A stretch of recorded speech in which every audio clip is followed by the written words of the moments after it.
Boa noite, gente. Nós somos alunos do curso de História da Universidade Estadual do Piauí e agora nós vamos dar início à nossa mesa aberta. E o tema de hoje vai ser interdisciplinaridade aplicada ao ensino da História.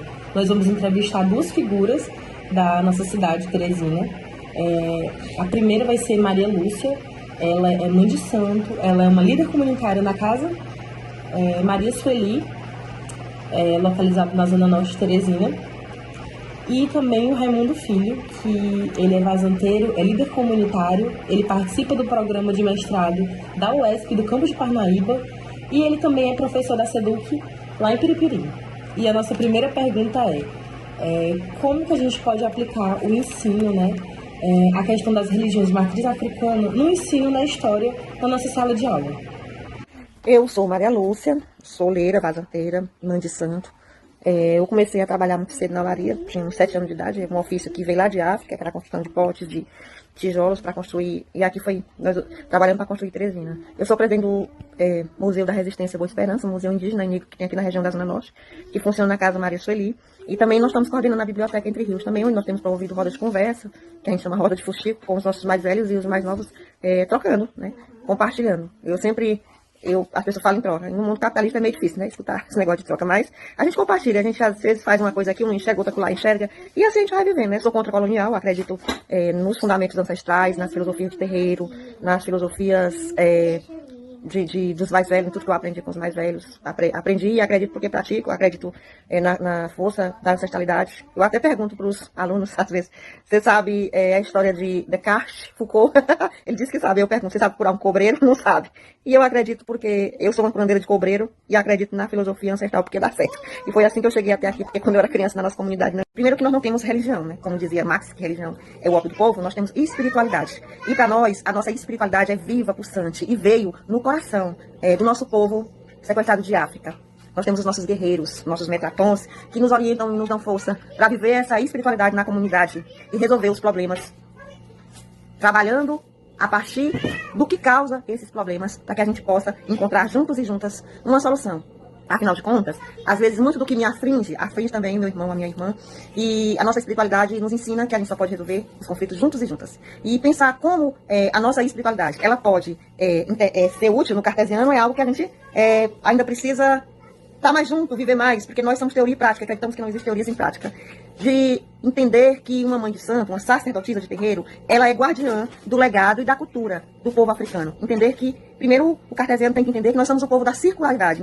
Entender que uma comunidade, ela vive a circularidade a partir dos terreiros, onde a gente não se separa, uma criança do idoso, a gente baia e dança, todo mundo junto. Uma criança, ela começa a sentir a energia do guia na barriga da mãe, quando a mãe baia com ela na barriga. Então nós somos um povo da circularidade. E entender, o cartesiano também precisa entender que os nossos terreiros é para além de um lugar a gente cultuar um orixá. Os nossos terreiros é um lugar onde a gente também discute política, discute formas de se organizar, a gente planeja e a gente executa, porque terreiro é teoria e prática. A gente tem a resolução e o encaminhamento para as piores soluções que acontecem dentro da comunidade. É por isso que a gente está vivo. Porque antes de nós fazermos qualquer atividade, a gente afirma quem veio antes, que são os nossos ancestrais, que vem incorporado no Pai, no Mãe de Santo, para nos orientar. Isso é vivo. Então, para a tecnologia cartesiana, marxista e outras istas entenderem isso, ainda vai levar muito tempo. Porque primeiro a academia tem que entender que não é só dentro do cartesiano que se produz conhecimento.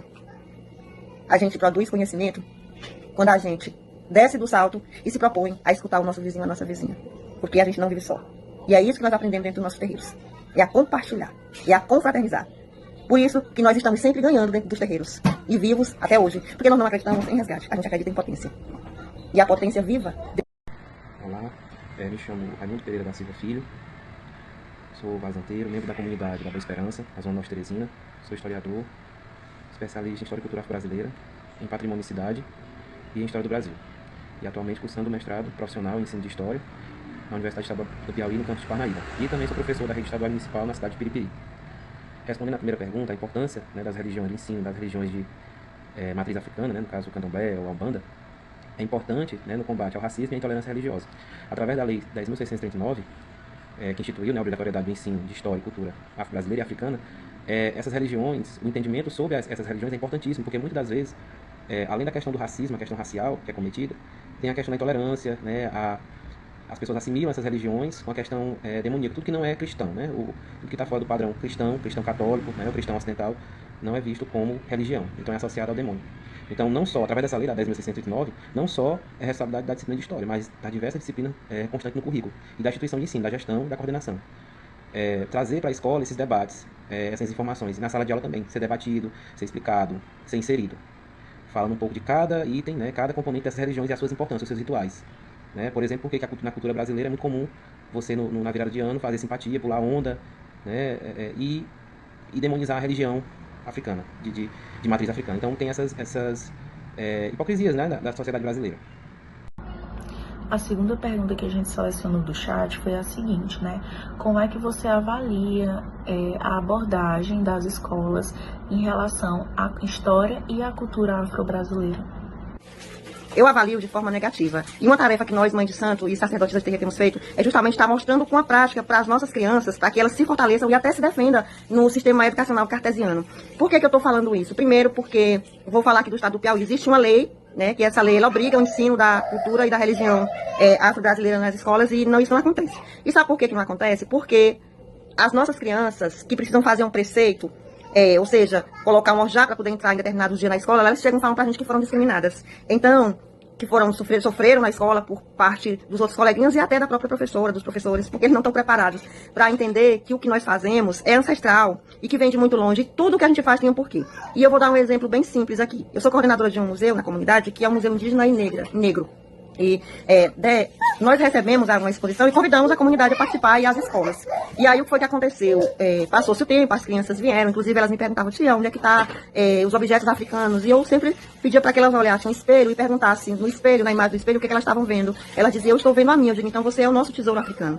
E aí, depois dessa visita, passou um tempo, a professora me disse que foi muito bom o encontro, que ela ficava muito feliz e tal, mas que não levaria mais as crianças, porque as mães das crianças tinham dito que as crianças tinham ido num terreiro de macumba, né? Pra você ver como é que é a situação, o preconceito de parte dos adultos. Porque as próprias crianças gostaram, elas comemoraram, elas brincaram, elas jogaram capoeira e disseram, tia, eu quero voltar, eu quero ir novamente, eu quero visitar o terreiro. E a gente sabe que, por o que a gente ouve dos adultos, aquele preconceito ali, né, daquelas professoras que usam um cruzeiro, né?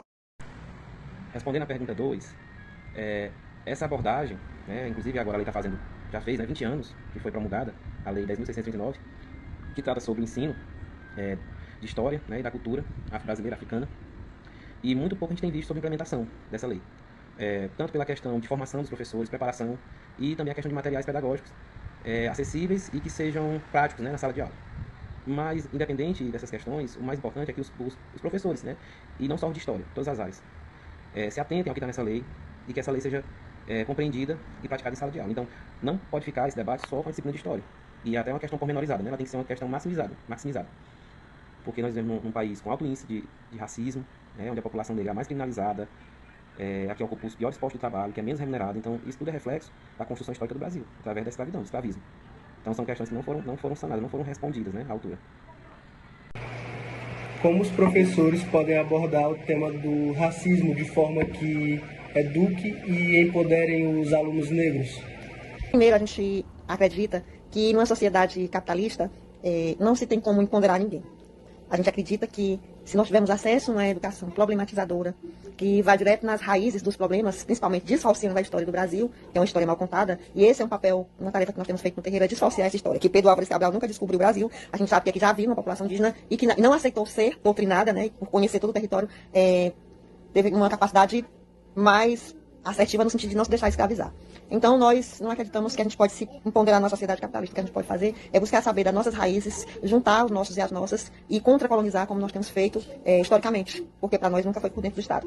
E a tarefa do professor, nesse momento difícil, né, que a gente passa também de fake news, para mim a maior fake news que existe é a história do Brasil, mal contada, é procurar, né, se colocar também no lugar do aluno. Às vezes naquelas conversas de corredores das universidades, das próprias escolas, naquelas rodas de conversa ali dos alunos, ali eles falam também de muitas angústias que eles passam, que eles sofrem. Eu acho que o professor, se ele quiser mudar, ele tem também que se sentar no corredor junto com os alunos, procurar entender, né, a realidade daquele aluno, porque dentro das universidades públicas e das escolas públicas são lugares de muita inquietação, né? Eu, como mãe de santo, recebo muitos alunos aqui na minha comunidade, adolescentes, que estão aí nesse espaço, e eles me dizem, mãe, eu não sei se estou no caminho certo, eu não sei o que eu quero para mim, sabe? É porque é um lugar de muita pressão psicológica. E aí eu acredito que se você quiser contra-colonializar, se você quiser empoderar alguém, né, que eu acredito que isso não existe na sociedade capitalista, é você fazer parte da vida do aluno, procurar entender a realidade dele, sentar no chão, né, ir para o restaurante popular da universidade, comer com os alunos, ouvir o que esses alunos trazem, quais são as angústias, porque dentro desses alunos existem muitas inquietações, mas também existe muito que se pode potencializar e se pode sim aprender e transformar. Porque eu digo porque na minha comunidade, eu como mãe de santo, recebo muitos alunos, muitos jovens, muitos adolescentes que às vezes minha família não quer, né? Porque a família também não está preparada. E aí chega na comunidade, vamos sentar, vamos aqui fazer, qual. A gente vai fazer um padê para Exu, você vai aprender como é que faz um padê para Exu, entregue para Exu o seu sofrimento, né? Entregue para Exu, vamos ver o que a gente pode fazer. E escutar, ouvir. É um dos maiores desafios que a gente tem, ainda mais nesse tempo de aceleração, né? Que tudo é muito rápido. Mas é isso, é ouvir e construir junto com o aluno. Ninguém sabe, o conhecimento ele não é pronto e acabado, tudo está em construção. E eu não sou dona da verdade. Cada um tem a sua e a gente vai construindo junto. Nessa linda ciranda, como eu aprendo e pratico.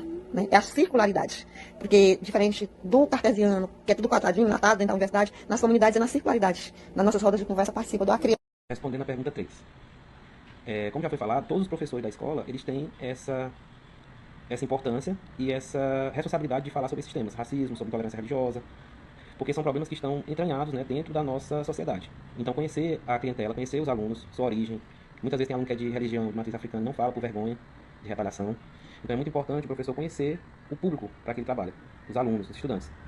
E dessa forma, compreender o que esses adolescentes e jovens passam no dia a dia em casa, na sociedade, e tentar explicar por que essas questões da sociedade, por que elas ocorrem, e por que dessa forma com a população negra. Então, eu penso que os professores eles devem estimular esses debates, trazer para a sala de aula e colocar os alunos como protagonistas, para falar, explicar e trazer respostas de como acabar com isso, de como combater isso.